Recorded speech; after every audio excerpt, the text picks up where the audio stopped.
Hi guys, I hope you are doing well. Today we will talk about how to fix or how to solve the problem of Wolt app.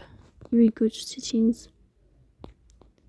Here you will click on apps, default apps, app settings. In this page you will search about Wolt app and you will click here.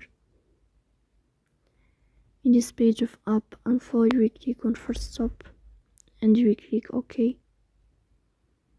Here you will enter to the window of storage. Then you will click on clear cache. Here you will turn off your Wi-Fi and you will turn on your Wi-Fi again to fix that problem. So that's all. In the end you will turn off your phone and you will wait a moment to restart your phone again to fix that problem. So that's all. Don't forget to support